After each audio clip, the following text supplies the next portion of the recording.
У нашого народу є багато друзів за кордоном, і одним з цих друзів є конгресвумен Сполучених Штатів, член Конгресу Сполучених Штатів від Республіканської партії Вікторія Спаркс. Вікторія – українка, яка народилась, жила, навчалась в Україні половину свого життя. І вона, звичайно, як етнічна українка у Конгресі, причому українка, яка зараз чудово знає наші реалії, яка чудово володіє і українською, і російською мовами, абсолютно вільно спілкується. Я хочу сказати, що Вікторія дуже глибоко, на мій погляд, тих, хто з нею спілкується, а вона з багатьма людьми спілкується, дуже глибоко розуміє, що відбувається в Україні на фронті. Бо вона багато тижнів провела в Україні з початку війни. Саме Вікторія знаходилась, її запросив до Білого дому президент США Байден, коли підписував закон про ленд-ліз. Це дуже важливо. Президент-демократ запросив свою колегу з Республіканської партії для того, щоб показати, що це Україна поруч з ним, що це член Конгресу з України, який має довіру, який є символом американської допомоги Україні. І Вікторія дуже багато робить, вона спілкується дуже з багатьма людьми в Україні. І я б хотів, щоб у нас усі члени нашого парламенту мали таку ерудицію у військових питаннях, у питаннях допомоги, співпраці з Заходом, з країнами НАТО, взаємодії, як має пані Спаркс. Я б дуже хотів, щоб такий рівень інтелекту і обізнаності був усіх наших депутатів. Тому мені зрозуміло абсолютно, чому пані Спаркс зробила свої заяви, де задала питання стосовно ймовірної причетності голови Офісу президента Андрія Єрмака до співпраці з Росією. Нічого нового, несподіваного для нас в цих словах нема. Це озвучувало широко і в наших медіа. Зв'язки пана Єрмака та його оточення, пана Татарова, який є заступником голови Офісу президента і одночасно фігурантом антикорупційної справи Національного антикорупційного бюро. Він причетний до розкрадання квартир Національної гвардії України. Він проходить офіційно по цій справі, як підозрюваний. У нас і Татаров багато разів, до речі, казав про негативний зовнішній вплив на українську політику, натякаючи на наших американських союзників.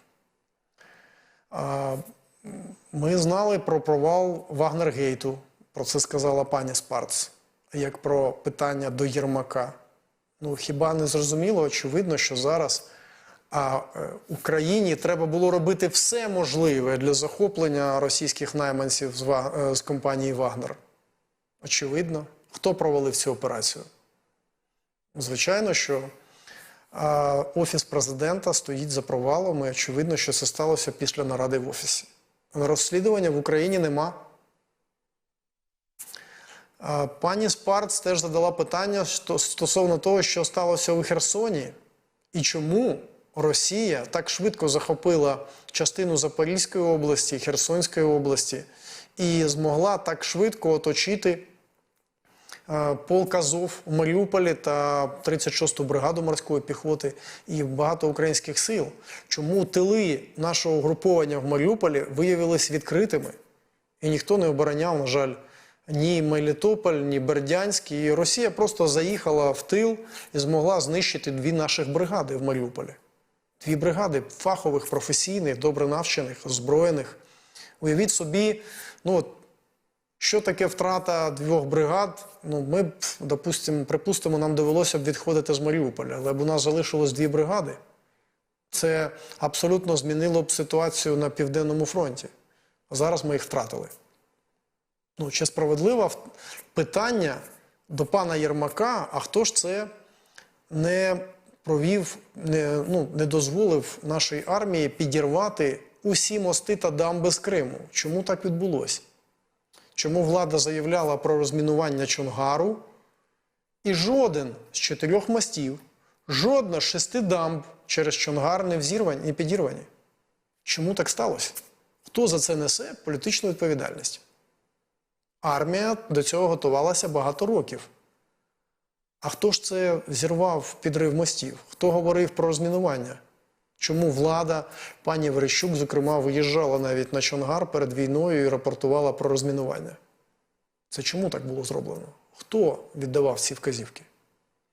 Тобто пані Спарц задала ті питання гучно до голови Офісу президента Єрмака, на які українська влада не відповідає. І зараз наше суспільство просто знаходиться, у нас усіх є ворог Росія, ми всі повністю залучені у нашу боротьбу. Але ці питання мають звучати, і пані Спарц, треба віддати її сміливості належне, сказала те, що в принципі ми всі самі тут обговорюємо, але вона це підняла вже на рівні Білого дому, американської політики. Чому це для нас важливо? Тому що якщо ми хочемо отримувати величезні обсяги американської допомоги, ми маємо грати по тих правилах, які прийняті в західному, цивілізованому, демократичному світі. А хто корінь усієї цієї брехні? Звичайно, що це питання мають бути до нашої влади. Це наша влада 2 роки, підкреслюю, 2 роки, зриває призначення спеціального антикорупційного прокурора. Тобто парадокс.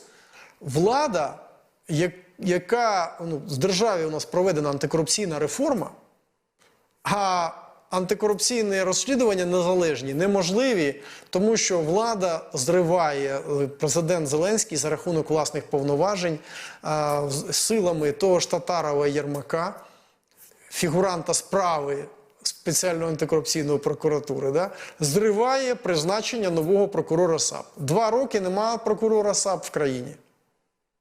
І нічого, владу це не турбує взагалі. Навіть обіцянки Байдену призначити прокурора просто проігноровані. А чому Захід має про це мовчати? Що таке?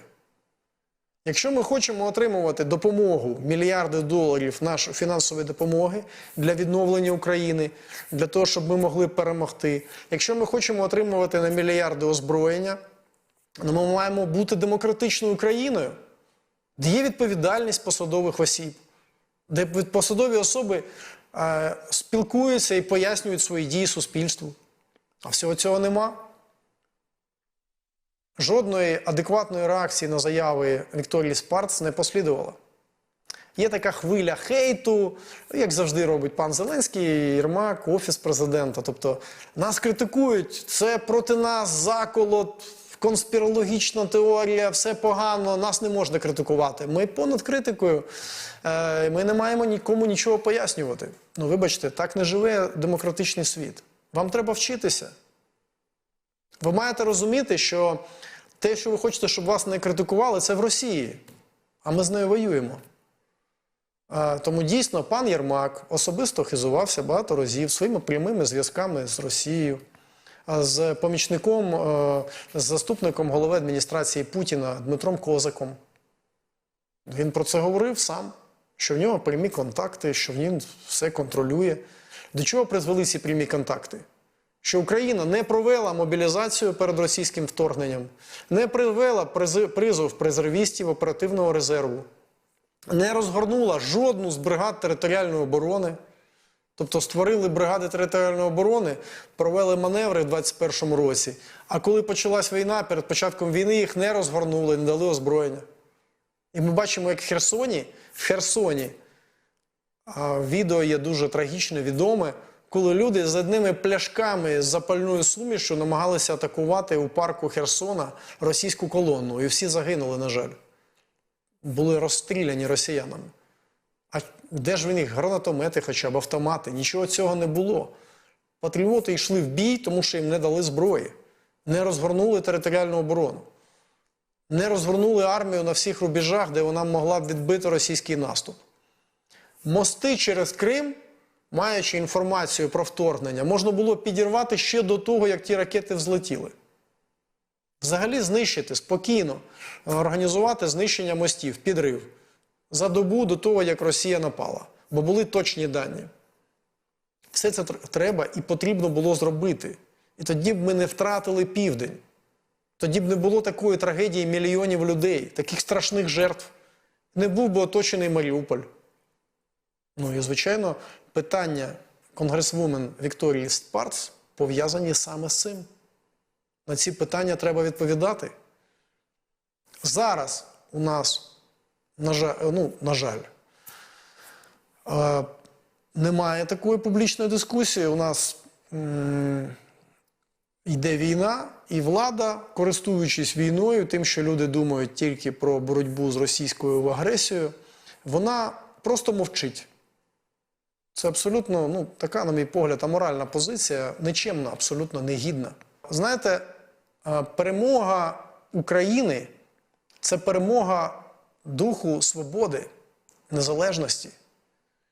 Це вільні люди вступили в бій, навіть не маючи організації, навіть не чекаючи, що хтось їм видасть зброю. Вони шукали її самі, вони йшли в бій. І саме на такій самоорганізації, на такій високій гідності наш спротив ґрунтується і зараз. Тому дуже прикро, коли є люди, які живуть по інших законах, які вважають, що хтось має помирати, а вони мають сидіти в кабінетах і царювати. І абсолютно вважають, що їм ні за які свої провали, які призвели до таких страшних наслідків, навіть не треба вибачатись. Що так і має бути. Всі їм зобов'язані. Що Захід має їм видавати сам зброю і гроші, що люди мають йти під танки з гранатометами, і тому що ніхто не готувався до війни. І Зеленський з Єрмаком жодного, я хочу вам сказати, за 3 роки вони не купили жодного снаряду для нашої артилерії. Жодного. 152 мм. Який зараз дефіцит на фронті. Це всі знають в армії. І знають дуже добре самі слуги народу, оскільки вони ж голосували за те, щоб за ці програми не голосували. Тому вибачаюсь. Але мені дуже прикро і соромно, що замість того, щоб відповідати на питання конгресвумен справедливі з США, Вікторії Спарц, українки, патріота України, яка робить неоціненну допомогу Україні. Замість того ми побачили від влади просто такий ганебний для нас хейт, ганебну таку відразу і повне мовчання по суті питань, правильних питань, які задала пані Спарц. Тому я дуже вдячний за ті теми, які підняла Вікторія Спарц. І хочу сказати, що владі не вдасться уникнути відповіді на ці питання. І прийде час, і доведеться відповідати. Тому що зараз йде війна, але ми платимо дуже високу ціну за те, щоб влада могла брехати людям, які заради нашої держави йдуть на смерть. Це дуже висока ціна, і ця ціна потребує чесних відповідей. Бо тільки чесність, тільки відповідальність – це є запорука нашої перемоги, запорука побудови тієї України, заради якої десятки тисяч українців вже віддали свої життя в цій страшній боротьбі.